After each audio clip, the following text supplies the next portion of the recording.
Maybe she was afraid I'd end up like Walter.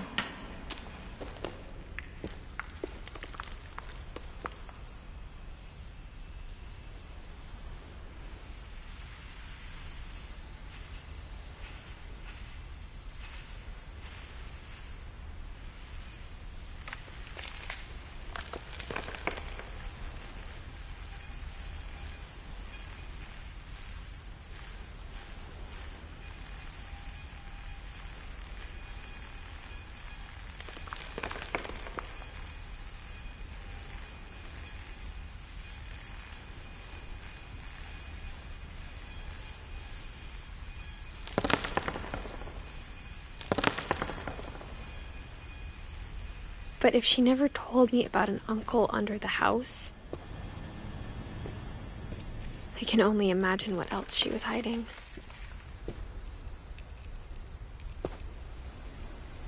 I don't want to make the same mistakes she made.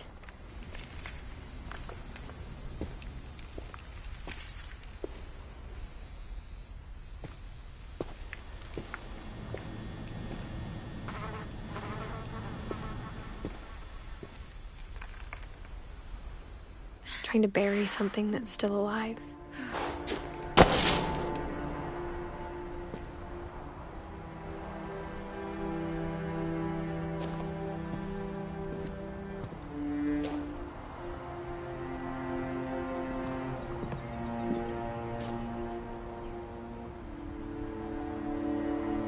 Now that there's only one of us left, or maybe two, I thought it was time I heard the stories for myself and found out what happened to everyone else. But now I'm worried the stories themselves might be the problem.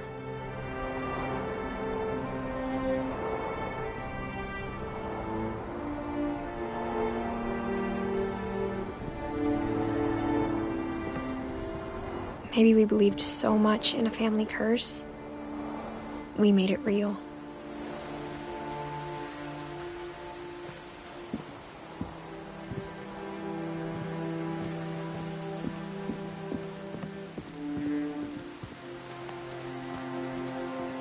I don't know if I should even be writing this.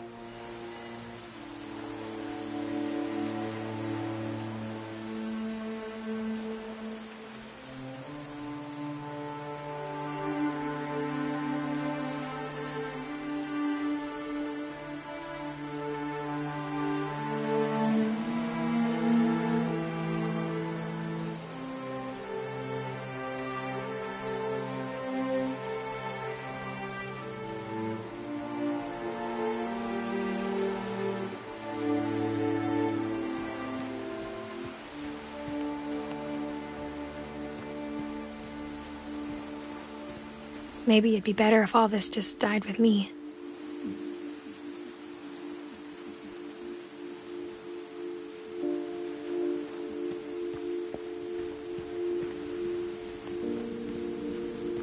But I thought you should know about your family.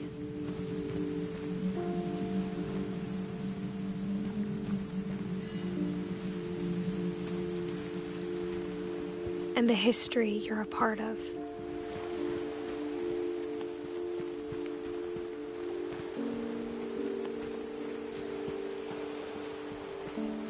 Though to be honest, I feel as lost as you probably do right now. I think the people in these stories believed them, for what that's worth.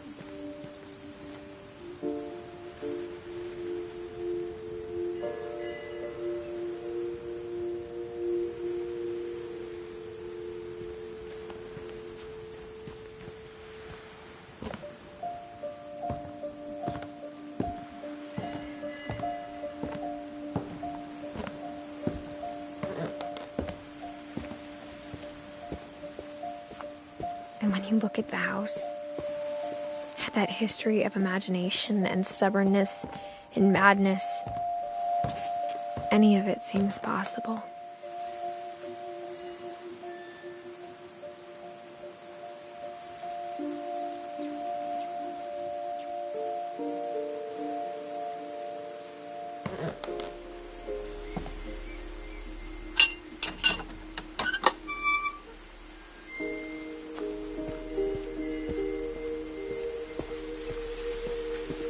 I think we've been surrounded by death for so long, we've just gotten used to it.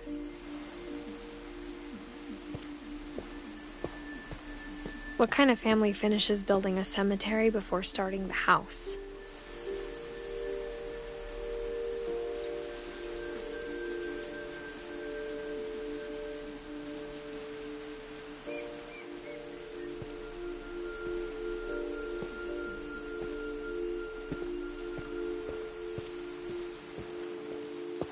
It's embarrassing for me to admit this, but the pet cemetery made me more uncomfortable than the human one.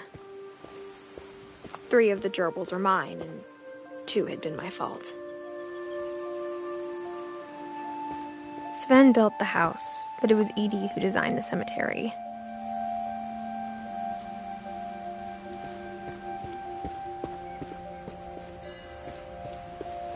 I'm sure Odin's monument had been Edie's idea. My mom was always trying to move on, but for Edie, the past never went away.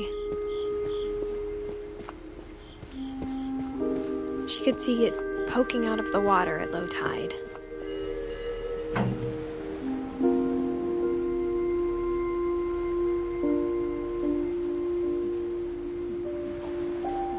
Edie said she dreamed about the old house every night.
Edie's side was always easier for me to understand.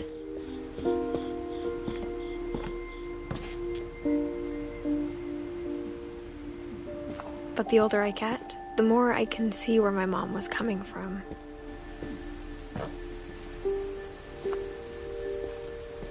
Her dad had been pretty strict, but it wasn't enough to save her brothers. She was just trying to do better.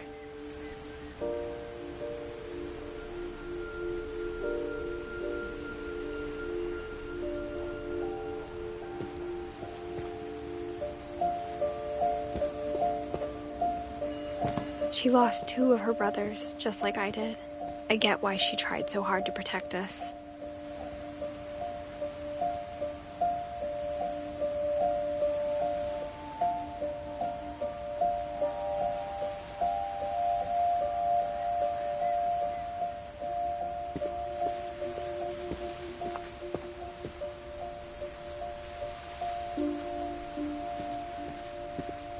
There's so many things I wish I could ask my mom now.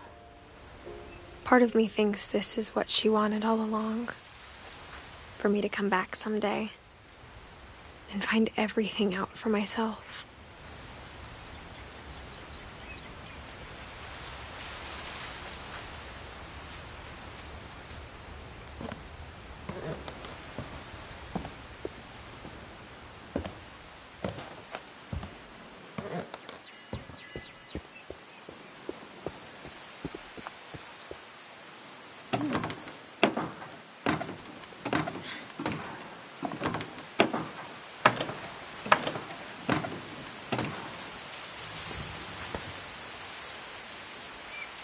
But looking back on it now, if she told me there was going to be so much climbing, I never would have come when I was 22 weeks pregnant.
I never met Grandpa Sam, but I think he and my mom had a lot in common.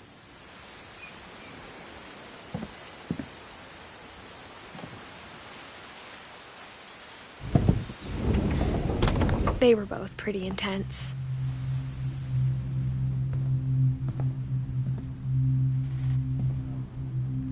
Instead of hiding from death, Sam seemed to go out of his way to meet it.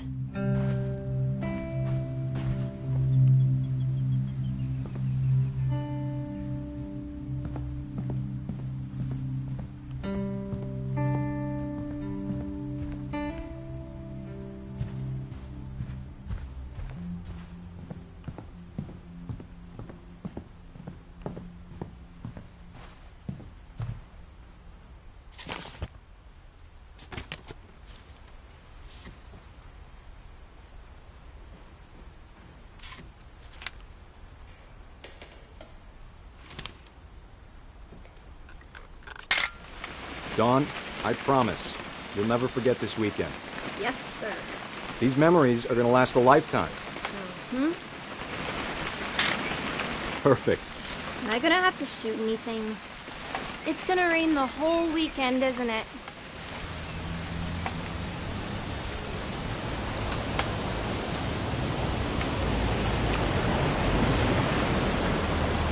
Please just take the damn picture.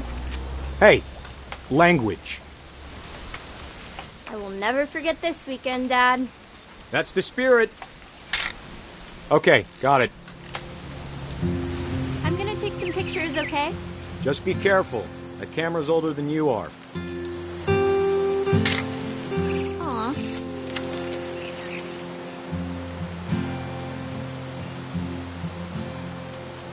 You're right, Dad. It's starting to clear up. Still freezing, though.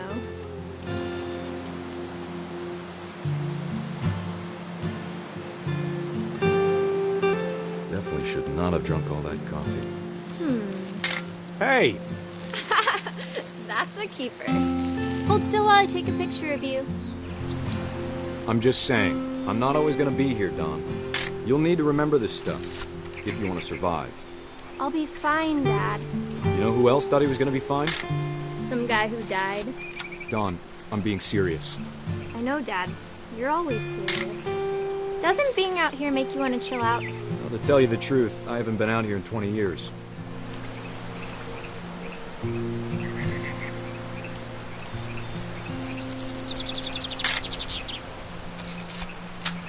Last time I was with my brother Calvin. Man, that was a great trip. Your grandpa Sven taught us how to fish, how to build a fire. Don, don't you think you could find something more interesting to photograph? We found an old logging trail. There were deer everywhere. I bet if I could remember where that trail was, we'd spot a buck for you in no time. Give me a minute to check the map.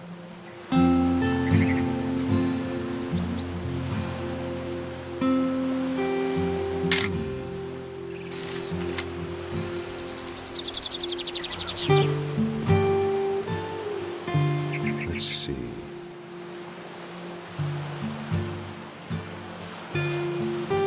Dad! Good eyes, Don.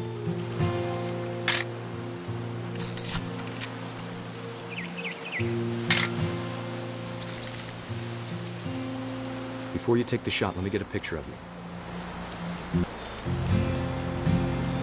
Dad, I... Just breathe. Let me get behind you. Do I have to do this? Don, you don't have to do anything. But if you want to survive, you'll need to be strong.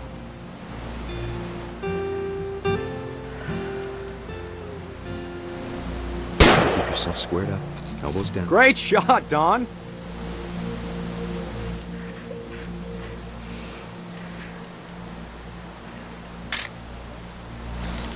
I'm proud of you, Don. Always remember that, okay?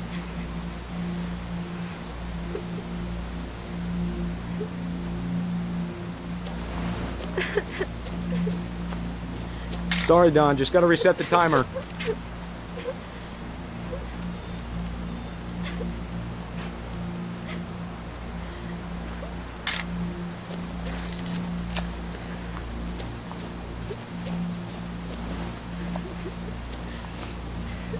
Dad, it's twitching. I think That's it's totally normal, Don. Just focus on the camera. Try not to think about... Dad!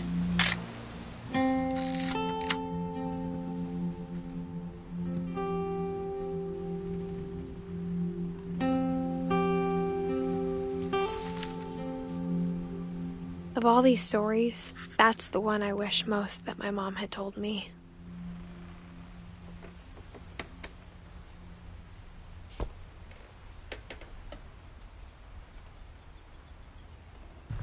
Sam spent his life shooting photos, but Mom said he got nervous being in front of the camera. I guess we're all afraid of something.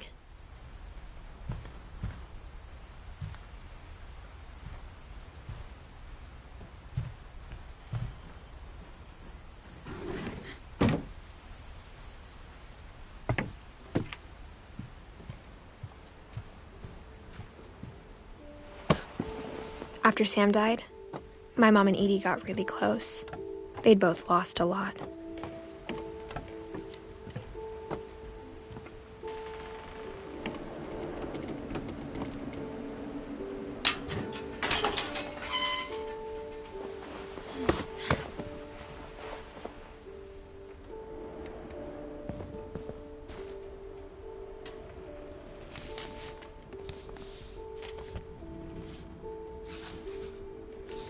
Dear Kay, do you remember the way Gregory used to laugh when he thought he was alone?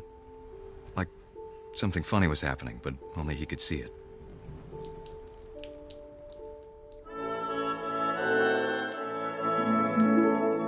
I think he saw things.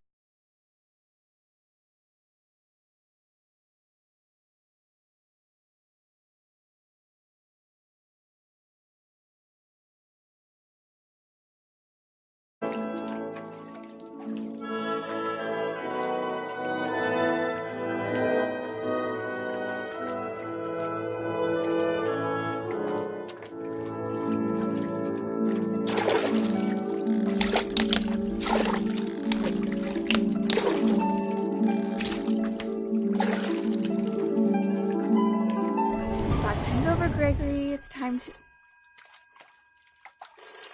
Hold on, sweetie. Hello? Sam, I told you I don't want to talk right now. I wonder what he saw. What his world was like.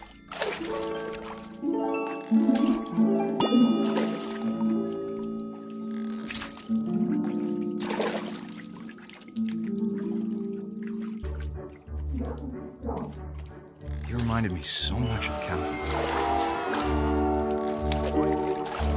Lost in his imagination.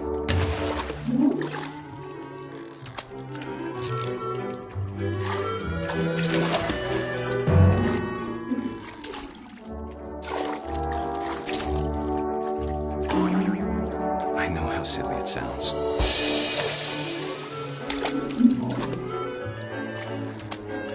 But I worried about a baby being too happy.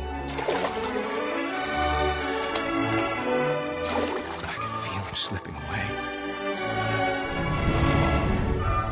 Sorry about that, Gregory. I know you did everything you could. Maybe if I hadn't called that night. Damn it. I wish he could have told us about the world he saw.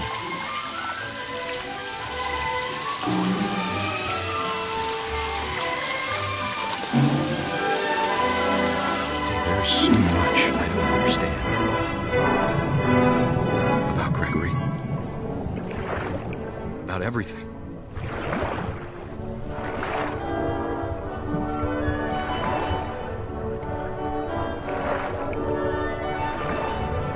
But I know what happened wasn't your fault.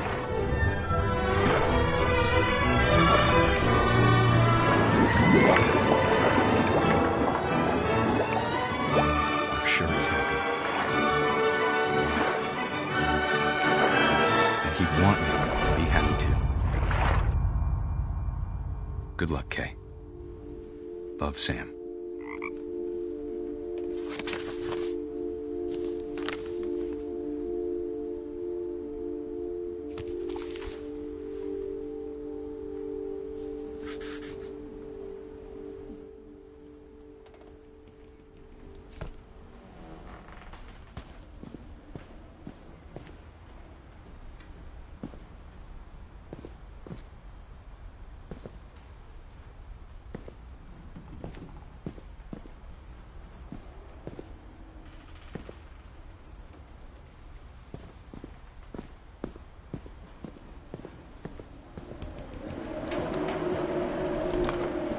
My mom moved up to the loft after her brothers died.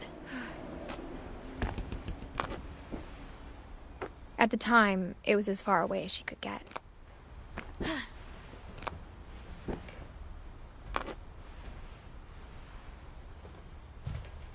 I can't imagine what she spent a summer building houses in Calcutta, where she met my dad, Sanjay.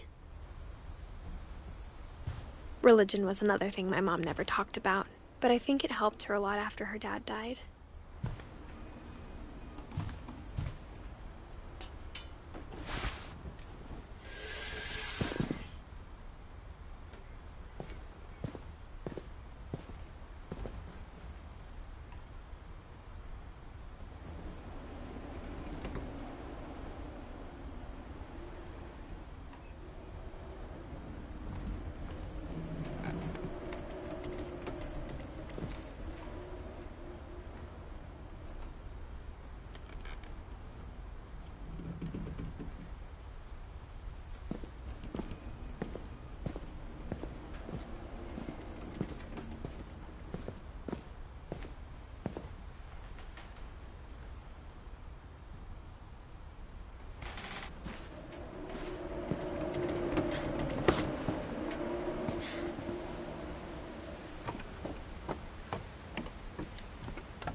can't imagine my mom ever writing poetry, and yet... A poem for Gus, who always said the wedding was a bad idea. Our father never hit us kids, at least not very hard, before the day my brother said with teenage disregard that he'd be dead before he'd see a wedding in our yard.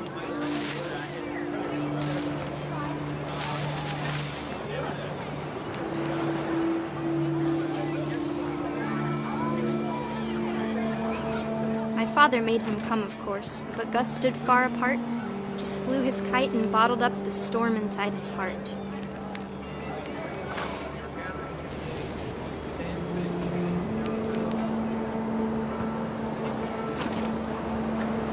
I tried to talk him out of it, but though he'd never met her, "We don't need a stepmom," were the words that I now pronounce you husband and wife. You may kiss the bride.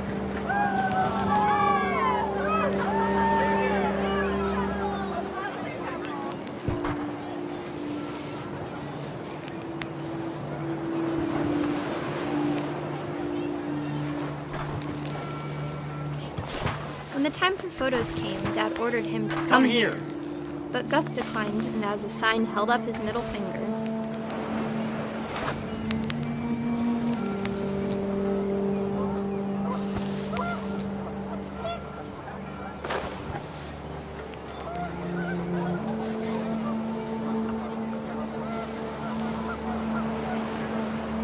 The wind picked up, and panicked geese appeared and quickly went. But all the humans did that day was go inside the tent.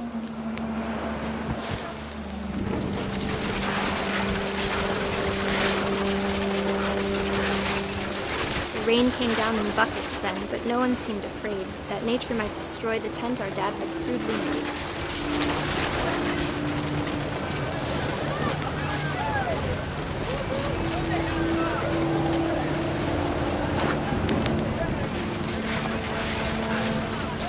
Thunder sounded much too close and full of angry power.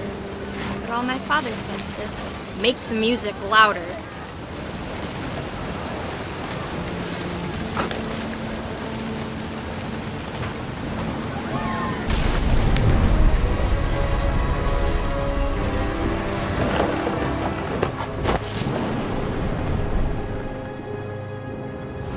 I wish that I could truly say I thought about you on that day. Out there on the beach alone, just you, the wind, the sea, and foam. But I didn't, until we found you.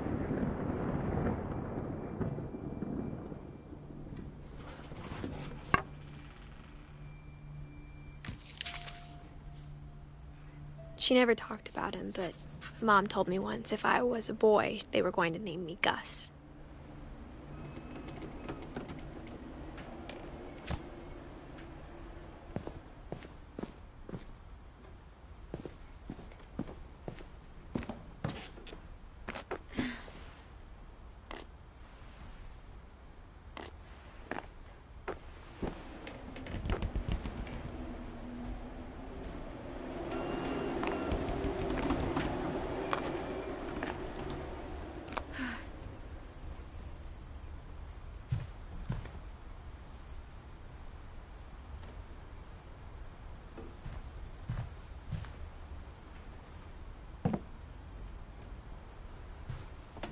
My mom moved to India a week after graduation and got a job teaching English. Lewis was born a year later.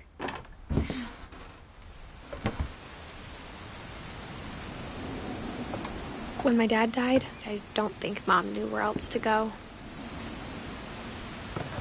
I'm sure Edie was happy to have her back. And to see kids in the house again.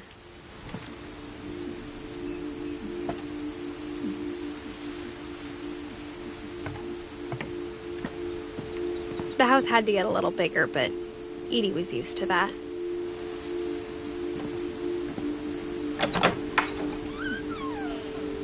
And for a while, things were good. Almost normal.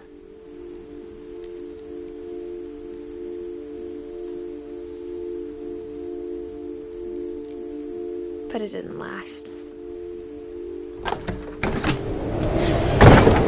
beginning of the end was Milton's 10th birthday, when Edie gave him a castle.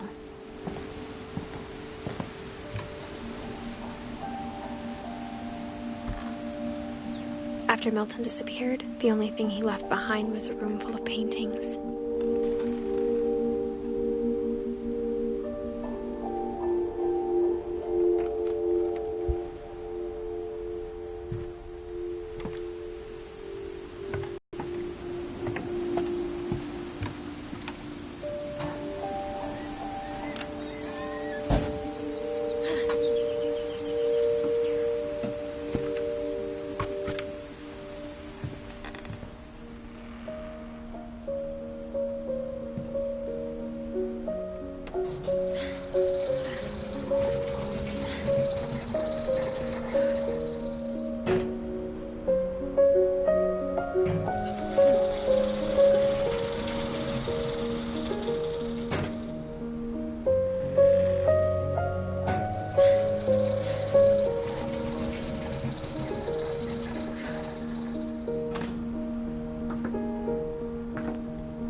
Milton Finch in The Magic Paintbrush.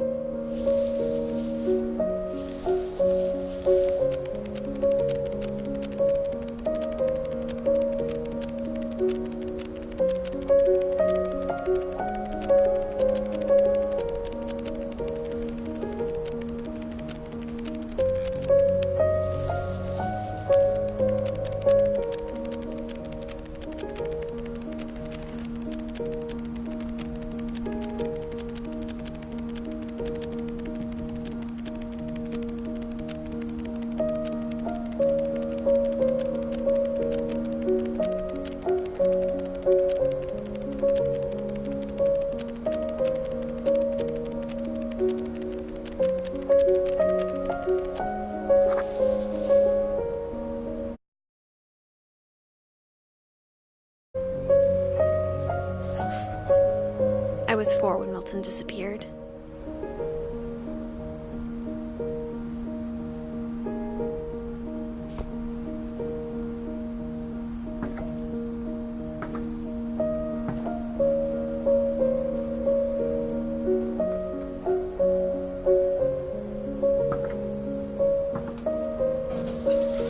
Mom spent months searching for my brother. Then she sealed the doors.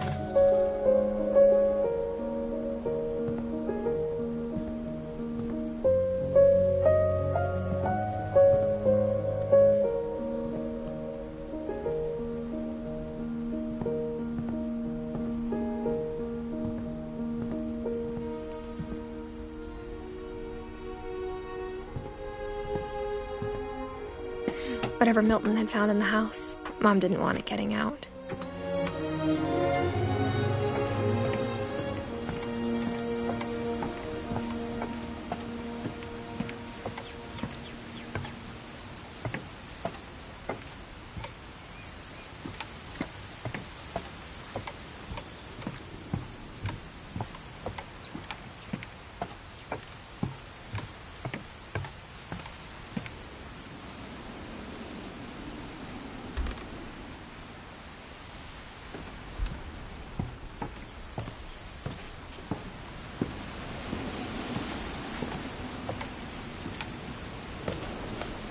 Mom definitely blamed Edie, but I think Louis blamed himself.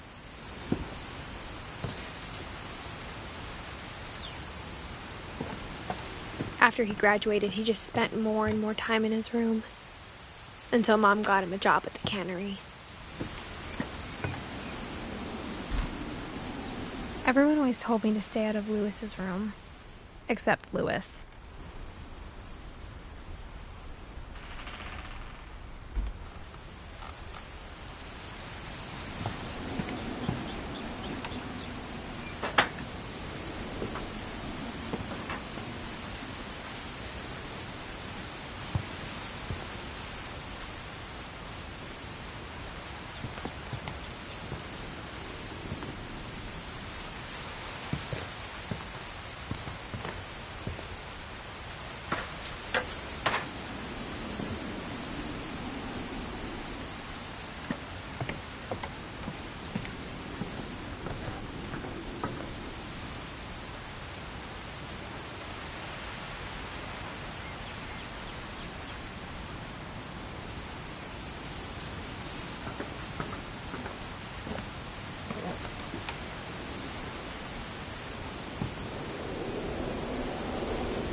Lewis's room smelled very, very familiar.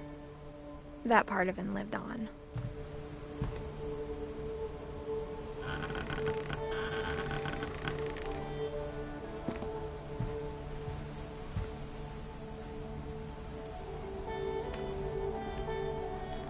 Lewis and I spent a lot of time playing games together, but he was surprisingly bad at them. He died a lot.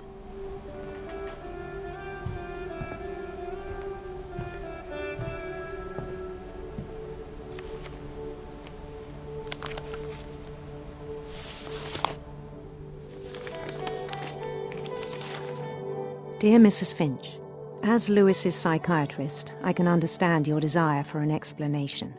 As I see it, the trouble began in January, shortly after we convinced your son to seek treatment for substance abuse. Newly sober, I believe Lewis first noticed the monotony of his daily life.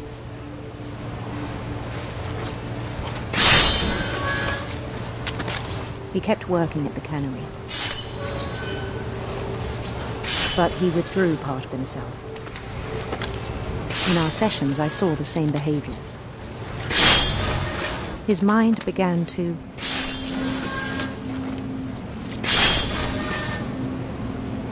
wander. I asked him to describe it.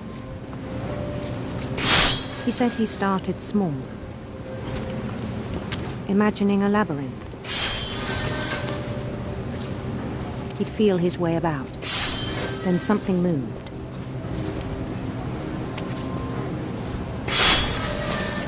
Bats and toads.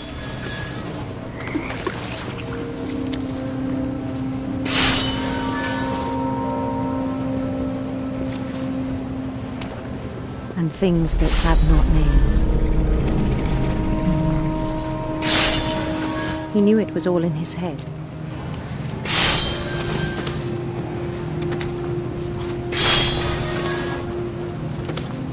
But he took it very seriously. I had hoped he'd find himself.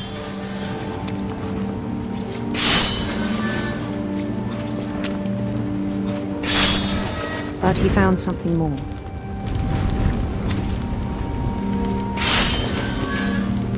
I worried about him then, daydreaming at the cannery.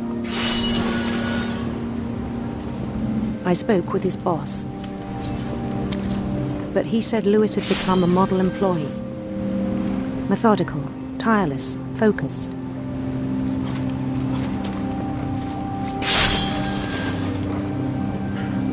Like a whole new Lewis. So I let him go on.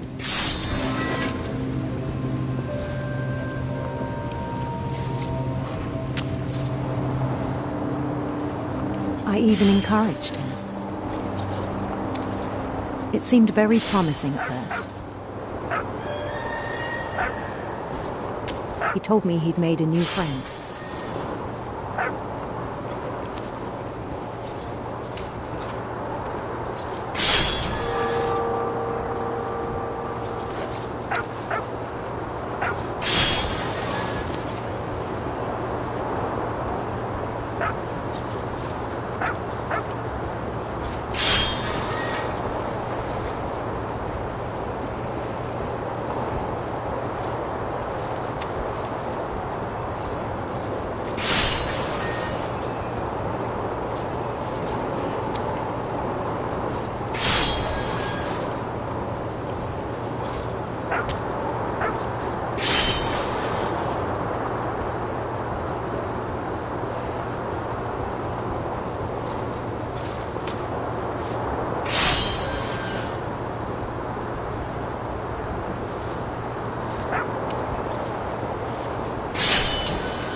On the edge of a city he named Lewis-topia.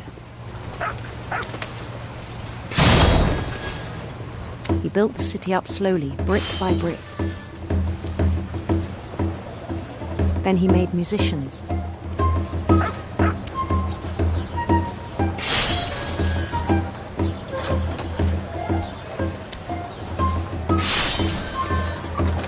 songs for them to play. He talked about starting a band.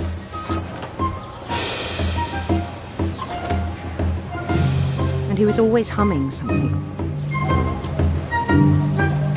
Every day his imagination grew stronger.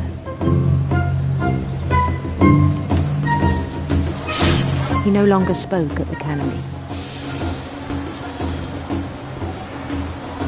But his chopping was as reliable as ever.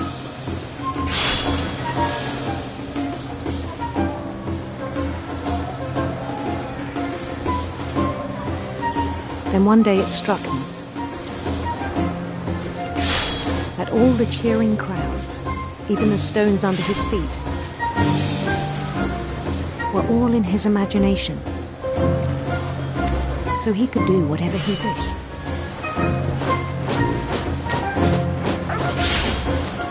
He held an election for mayor. And he won. They begged him to stay, but his mind was already wandering. It became a game for him.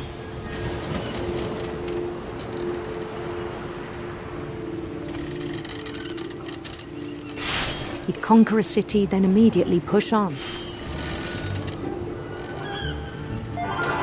New Louisville.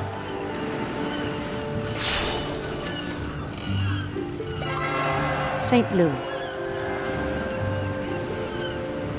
He started drifting away from our reality.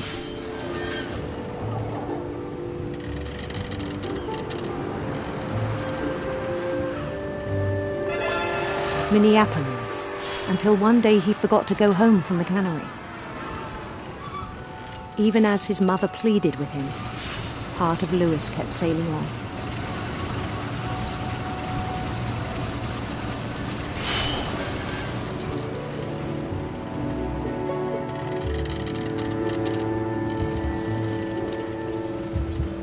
In Louisburg, he heard rumors of a handsome queen.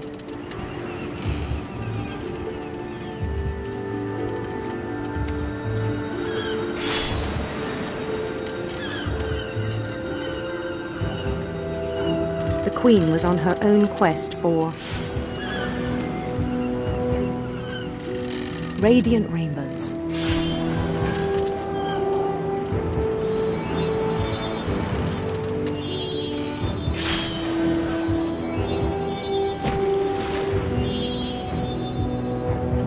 He followed the sound of her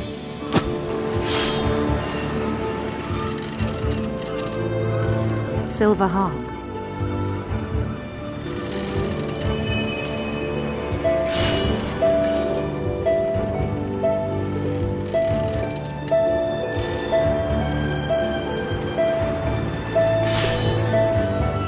His chase led him to a golden palace east of the sun and west of the moon.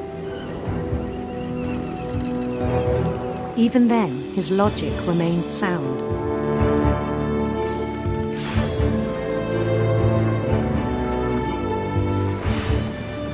He knew the world was all in his imagination.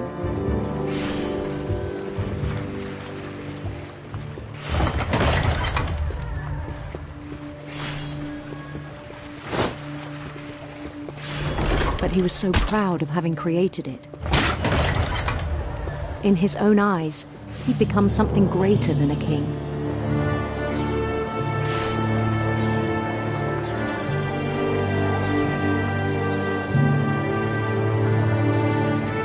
For someone who'd never known success in the real world, I think it was overwhelming.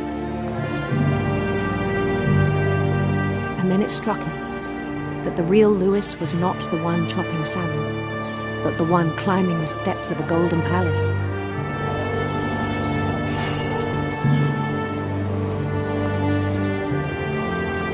My imagination is as real as my body, he told me. It was hard to argue with him.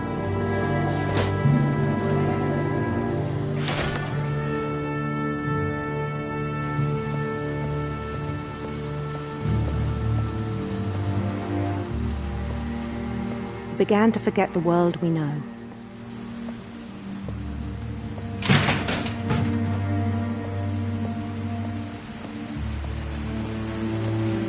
I think it pained him to remember Lewis, the cannery worker.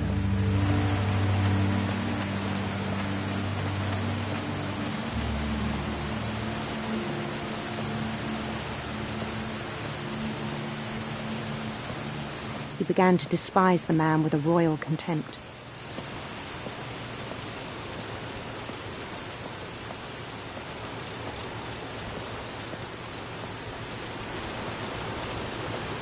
I still thought I could save him.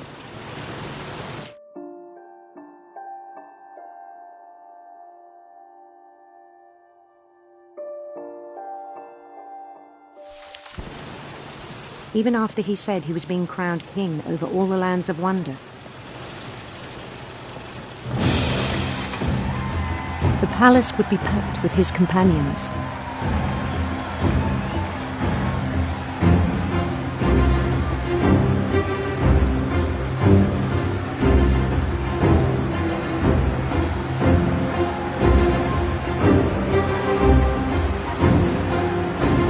Including the wise Calico who'd insisted on advising him.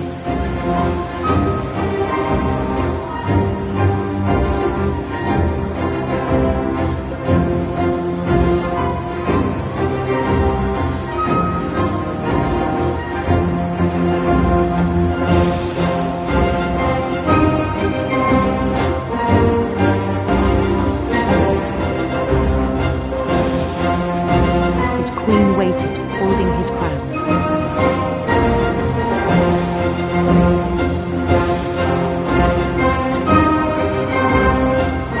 There was only one thing left to do.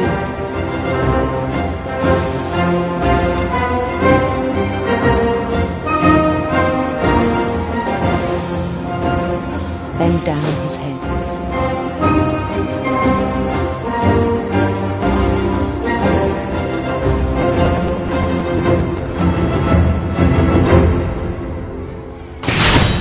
The rest I think you know. Mrs. Finch, your son was a kind man who will be missed by all of us who knew him.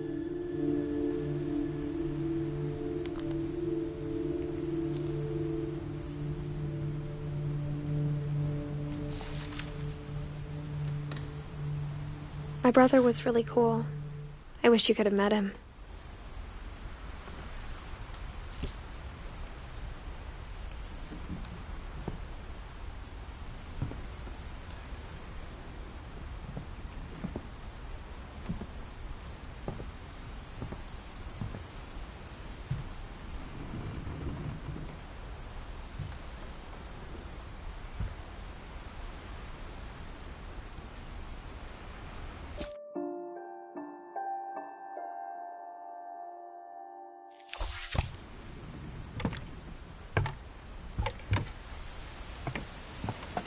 On the way back from Lewis's funeral, my mom told me to start packing. She waited until the day before we left to tell Edie.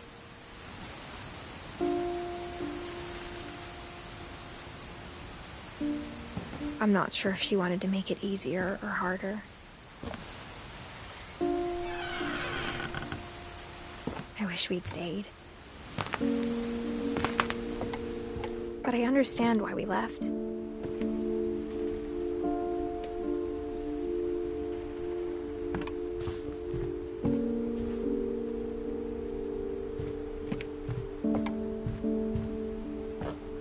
My mom ended up leaving everything behind.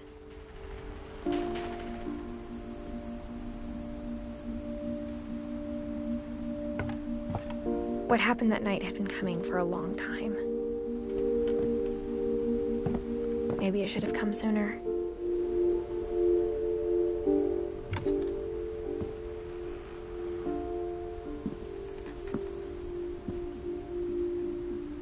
But it had to end one way or another.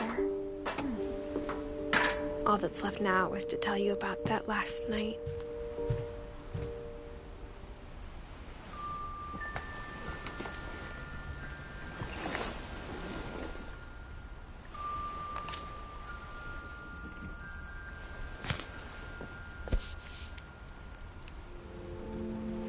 That whole last day, Edie just watched us pack and didn't say a word. Until supper, when she raised her glass and said, to our final night together, and all our final nights apart. Grandma, you know what I said about alcohol. Some of your medications are very Edith, specific. I left a present for you in the hallway. Why don't you go open it? The grown-ups have to argue now. I'm sorry, you're right. We're all leaving tomorrow. Let's just enjoy our last... I'm not leaving. Edith, you're excused.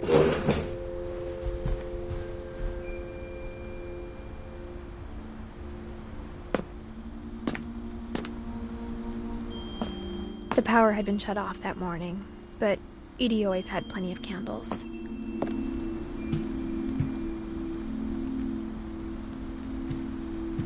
When my mom sealed the library, I don't think she knew about the other entrance. Or that Edie had a key to it.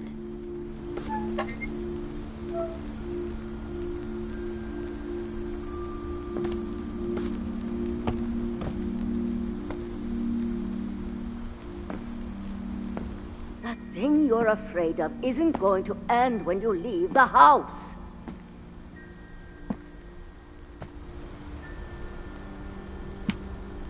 Edith has a right to know these stories.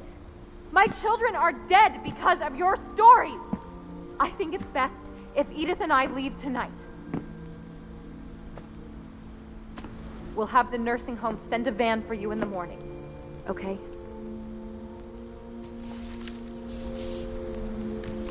Dear Edith, there's so many stories I wish I could tell you, but there's only time for one. This is about what happened on the night you were born.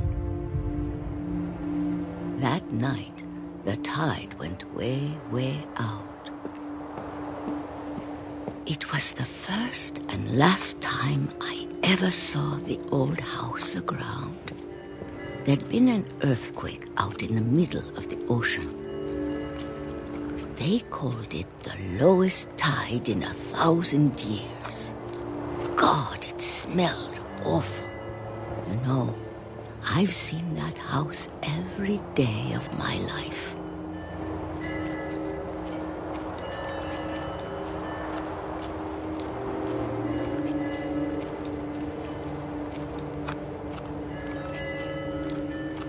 But I never thought I'd go back to it.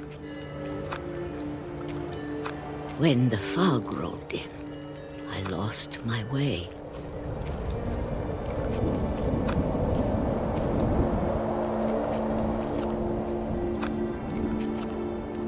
I got turned around.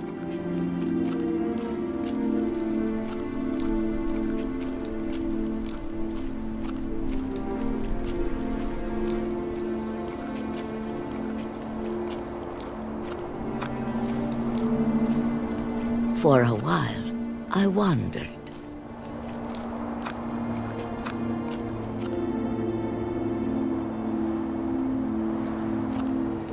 I started seeing things.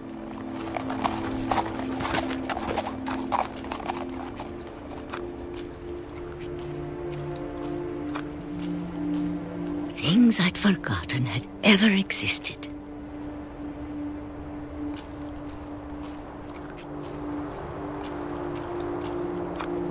But when I saw them, they felt like old friends.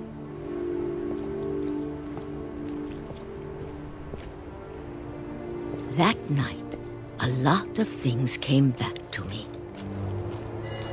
Or maybe I came back to them.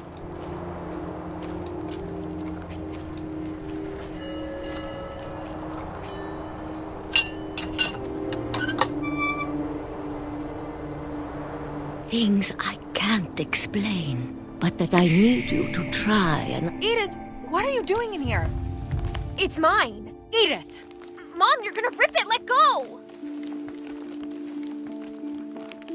I kicked and screamed, but Mom dragged me to the car.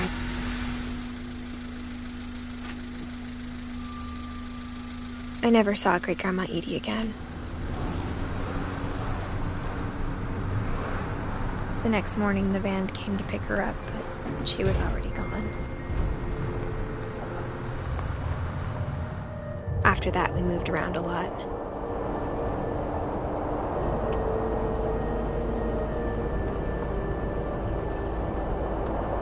We both tried to make the best of it.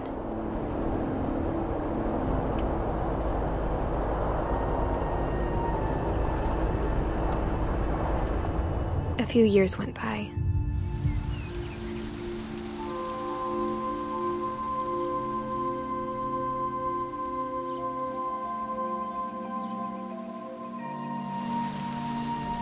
My mom didn't like to talk about it. But she started getting sick a lot. The rest happened pretty quickly.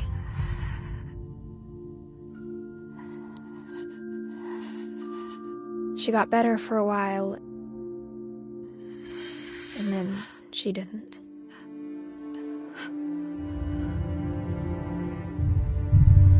And then I was alone.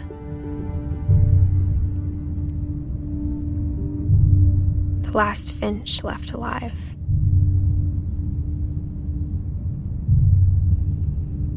Until I found out about you. I'm still not sure what to tell you about all this. If we lived forever, maybe we'd have time to understand things. But as it is, I think the best we can do is try to open our eyes. And appreciate how strange and brief all of this is.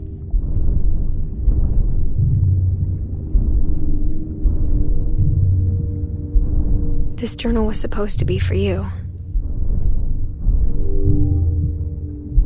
But now I hope you'll never see it.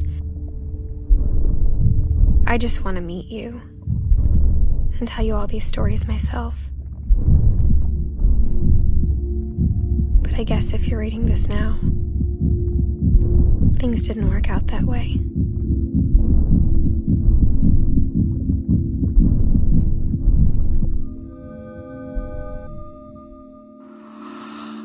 This is where your story begins. I'm sorry I won't be there to see it. It's a lot to ask, but I don't want you to be sad that I'm gone. I want you to be amazed that any of us ever had a chance to be here at all. Good luck.